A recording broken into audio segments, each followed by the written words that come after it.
À propos, pour éduquer moins bête. Une émission produite par le pôle éducation de l'Union franco-belge.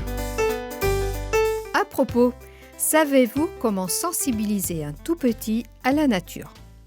Voilà une question intéressante alors que nous parlons beaucoup d'écologie et de changement climatique.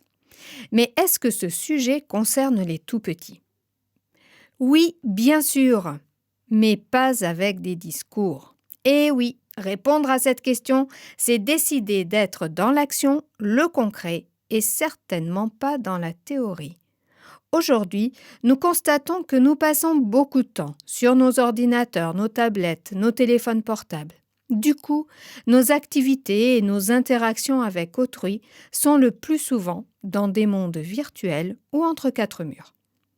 Ce constat nous montre que si nous voulons sensibiliser nos tout-petits, il nous faut sortir de ce fonctionnement. Nous pouvons donc remercier nos chers enfants pour ce cadeau merveilleux qu'ils nous font. Lequel ? Eh bien, rechercher, favoriser, développer une relation et un contact avec la nature. Voilà donc toute la famille partie en balade. Et pour que chacun profite de ces moments, le secret consiste à éveiller les tout-petits à la nature. Comment ? Eh bien, commençons par les sens. En effet, même sans pouvoir parler, l'enfant s'approprie déjà son environnement, en le touchant, en le sentant, en l'écoutant ou tout simplement en l'observant.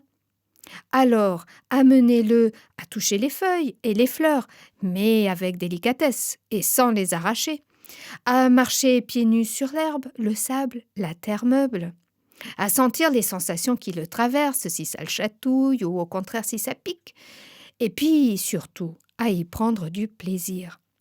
De même, n'hésitez pas à l'inviter à sentir les parfums des fleurs, de cette fameuse terre aussi, du foin par exemple, mais aussi pourquoi pas des embruns salés au bord de la mer ou de cet air qui a changé après l'orage. Comme nous le disions, plus que de parler d'environnement, il s'agit de les faire vivre dans cet environnement de façon concrète et pratique. Oui, mais me direz-vous, quand on habite en ville, comment offrir la nature aux petits citadins ? Bien entendu, il est plus facile de faire découvrir la faune et la flore en habitant à la campagne. Pourtant, les villes offrent des parcs magnifiques. Partez avec vos enfants à la découverte des nombreuses espèces de fleurs et d'arbres qui s'y cachent, ou encore allongez-vous simplement sur l'herbe fraîche en écoutant les oiseaux chanter. Beaucoup d'appartements possèdent des balcons aussi, que l'on peut fleurir et verdir. C'est l'occasion là encore pour tous les membres de la famille de mettre les mains dans la terre, de voir pousser et de profiter des beautés de vos jardinières. Enfin, la nature, c'est également la faune. Découvrir les insectes, par exemple, adopter un petit lapin nain ou encore un hamster, prendre soin d'un aquarium et de ses poissons. Toutes ces petites expériences vous serviront alors de base pour pousser l'enquête plus avant en ouvrant pourquoi pas quelques livres.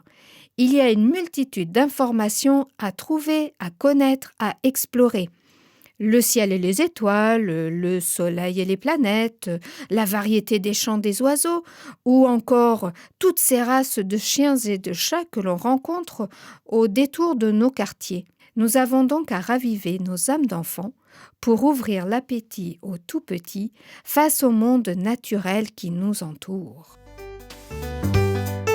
C'était À propos, présenté par Anna Aurouze.